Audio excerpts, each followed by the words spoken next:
Bonjour tout le monde. Cette présentation vise à vous montrer comment libeller un chèque.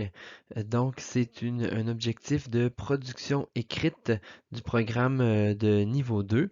Donc, vous devez être capable d'écrire, de rédiger un chèque pour payer quelque chose.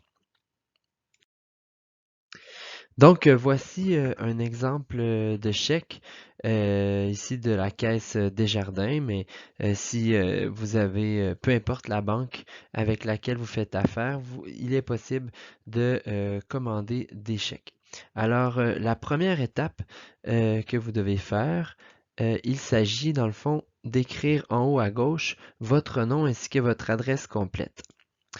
Bon, si vous avez des chèques personnalisés, donc si vous commandez des chèques à votre nom, à votre banque ou votre caisse Desjardins, cette section-ci sera déjà complétée par la caisse ou la banque. Par contre, à l'examen, cette partie sera vide, donc vous aurez à le faire. Alors, vous devez indiquer sur la première ligne votre nom, prénom et nom de famille, donc votre nom complet.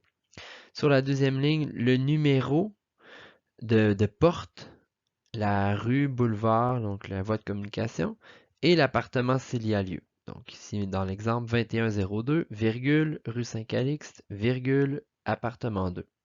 Sur la troisième ligne, la ville, la province et le code postal. Donc, Plessisville, QC, Q majuscule, C majuscule, G6L1S3. Notez qu'ici, il n'y a pas de virgule entre chaque élément. Donc, voici le premier élément complété, nom et adresse complète. Deuxième élément, il s'agit de la date. Donc, exemple ici, 2020-06-15, donc le 15 juin 2020. Attention, ce qui est très important avec la date, c'est que c'est la date à laquelle vous voulez payer. Donc, à la date à partir de laquelle le chèque peut être encaissé par la personne à qui vous donnez le chèque. Ce qui veut dire que, exemple, présentement, nous sommes le 4 juin.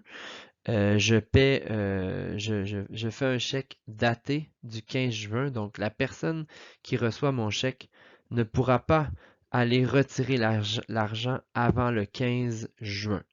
Donc, ça peut être pratique, par exemple, pour payer le loyer, par exemple, de votre appartement à l'avance. Donc, si vous donnez une série de chèques à votre propriétaire, bien, il ne pourra pas aller encaisser, donc aller retirer l'argent de tous vos chèques en même temps. Il devra attendre que la date qui est inscrite ici soit arrivée. Donc, voilà, deuxième point.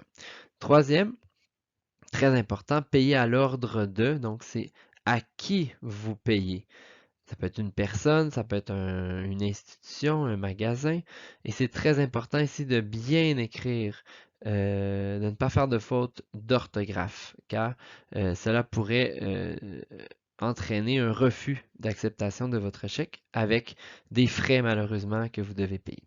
Donc, dans mon exemple, c'est payé à l'ordre de la ville de Plessisville. Donc, à chaque fois que vous payez par chèque, l'institution doit toujours indiquer, ça va être écrit, bon, ben, veuillez payer à l'ordre de et le nom exact de l'entreprise ou de l'institution. Donc, vous devez respecter ce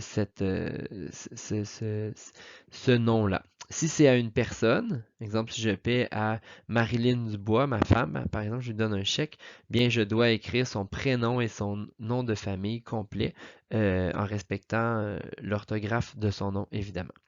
Donc, payer à l'ordre de, c'est à qui je paie, à qui je donne le chèque. Quatrième étape, eh bien, c'est le montant, combien je paye. J'écris ici en chiffres, donc 145,25 $. J'ai écrit ici dans l'encadré le montant en chiffres. Cinquième étape, eh bien, c'est le montant à nouveau, mais cette fois-ci en lettres. Donc, mon 145,25 $, eh bien, je viens écrire 145 en lettres et le 25 sous, je l'écris juste ici au-dessus du 100 parce que dans le fond, le 100, ça veut dire les centimes, 100 sous.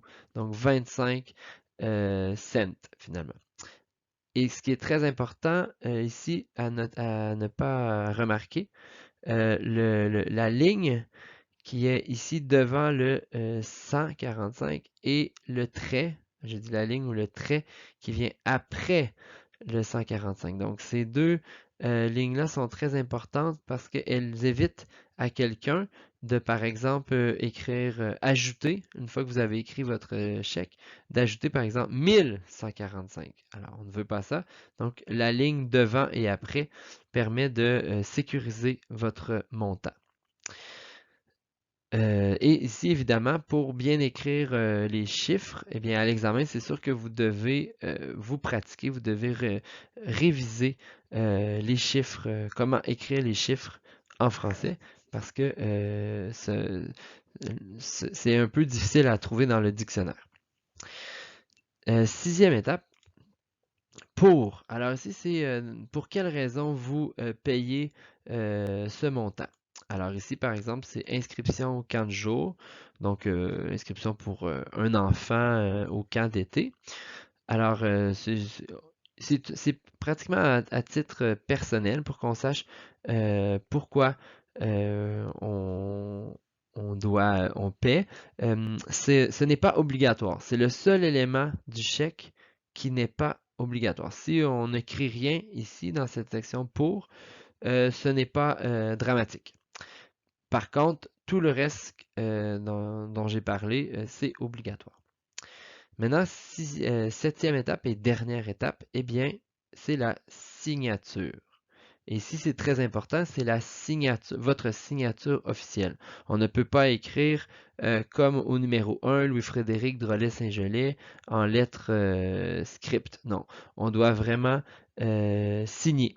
Donc, le chèque. Et si un chèque n'est pas signé, eh bien, évidemment, il ne sera pas accepté. Alors voilà en 7 étapes ce que vous devez faire pour rédiger un chèque qui sera accepté et qui vous permettra aussi d'avoir tous les points lors de l'examen.